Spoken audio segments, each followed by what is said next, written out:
الله الرحمن الرحيم. الرحمن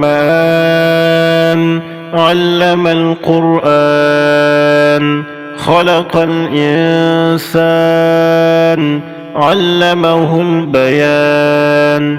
الشمس والقمر بحسبان، والنجم والشجر يسجدان.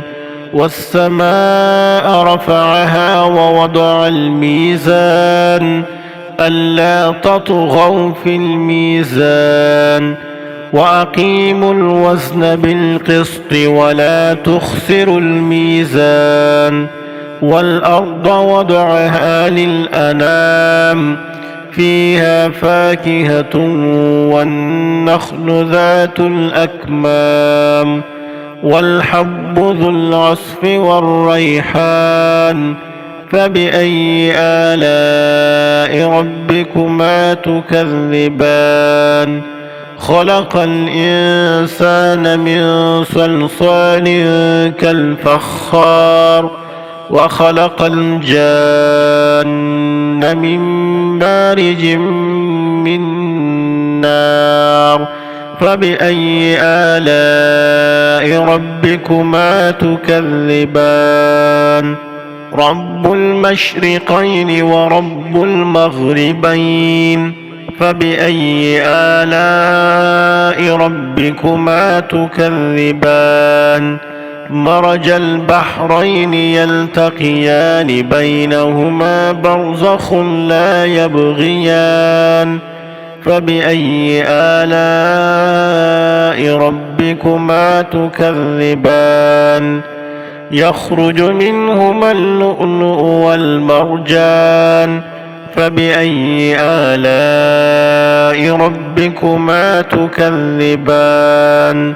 وله الجوار المنشآت في البحر كالأعلام. فبأي آلاء ربكما تكذبان؟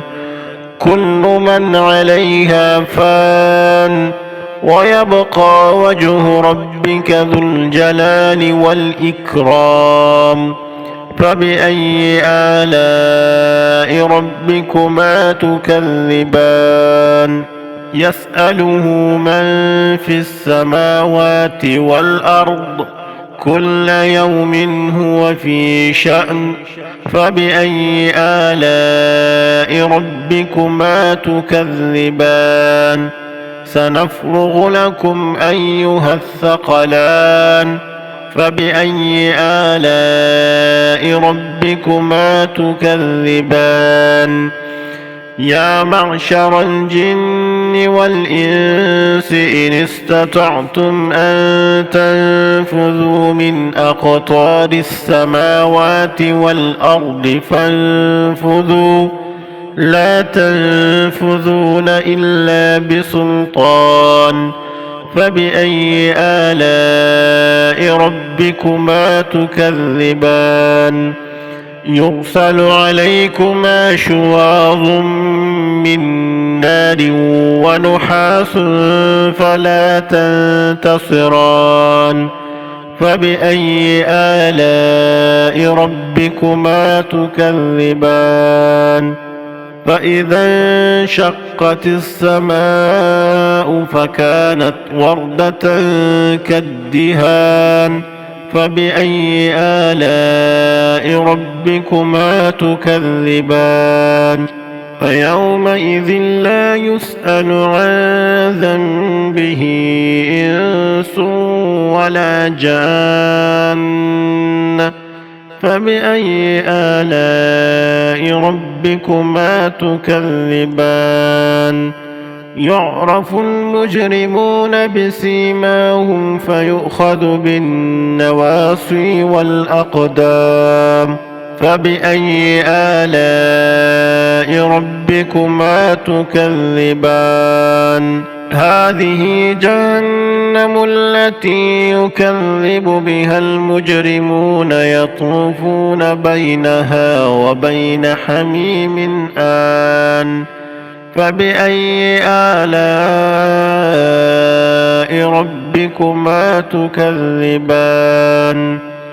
ولمن خاف مقام ربه جنتان فبأي آلاء ربكما تكذبان ذواتا أفنان فبأي آلاء ربكما تكذبان فيهما عينان تجريان فبأي آلاء ربكما تكذبان فيهما من كل فاكهة زوجان فبأي آلاء ربكما تكذبان متكئين على فرش بطائنها من استبرق وجنى الجنتين دان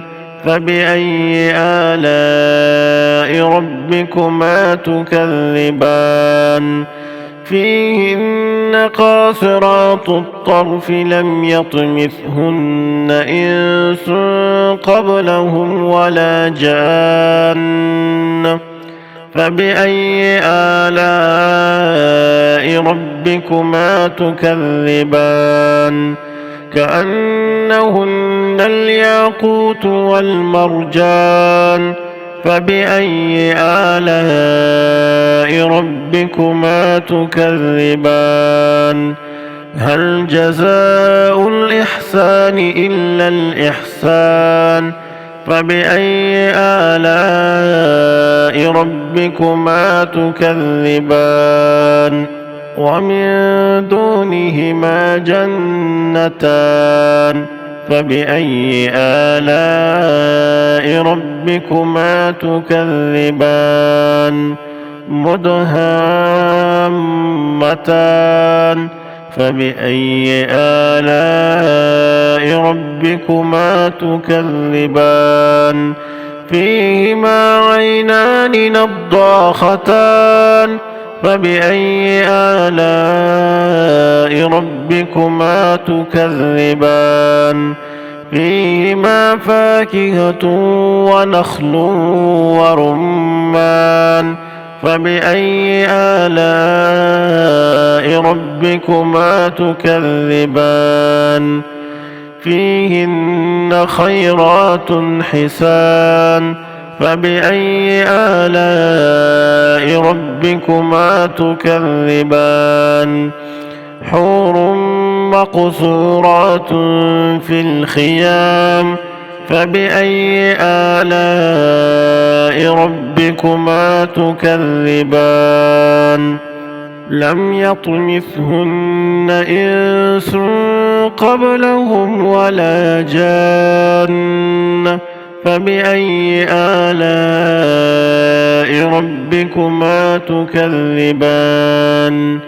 متكئين على رفرف خضر وعبقري حسان فبأي آلاء ربكما تكذبان تبارك اسم ربك ذي الجلال والإكرام